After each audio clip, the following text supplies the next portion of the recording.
کچھ حصوں کے بارے میں بتا دیتے ہیں کہ ایک بات یاد رکھیں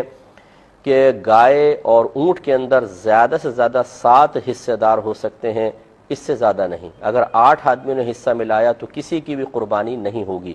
وجہ اس کی یہ ہے کہ بکرا بکری دمبا دمبی فقط ایک شخص کی طرف سے ہو سکتا ہے، اگر اس میں 2 شریک ہوں گے تو قربانی نہیں ہوگی۔ اور گائے کا ایک حصہ سمجھ لیں کہ بکرے کے برابر ہے، تو اس میں بھی 2 آدمی شریک ہو گئے تو قربانی نہیں ہوگی۔ اونٹ اور گائے میں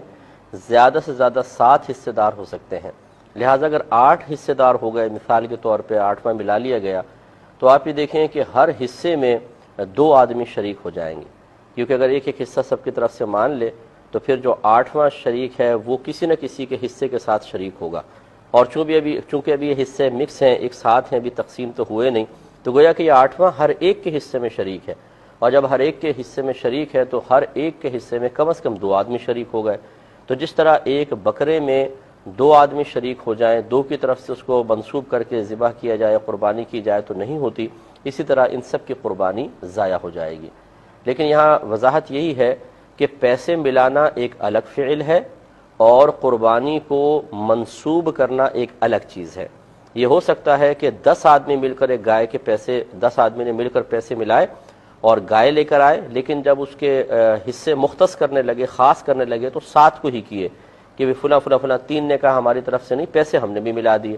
تو پیسے ملانے سے کوئی فرق نہیں پڑتا، اصل میں حصے منسوب کرنا یہ اصل مسئلہ ہوتا ہے۔ تو اگر 2 کی طرف سے یہ کہا کہ بھئی ایک حصہ ہے 2 کی طرف سے، ایک بکرا ان 2 کی طرف سے، یہ ہے منسوب کرنا، اور یہ غلط ہوگا، اس سے پھر قربانی ضائع ہوگی۔ گائے اور اونٹ میں 7 سے زیادہ حصے دار نہیں ہو سکتے، جبکہ بکرا بکری دمبا دمبی میں ایک آدمی کی طرف سے وہ ایک جانور ہوگا۔ اگر 2 آدمی شریک ہو جائیں،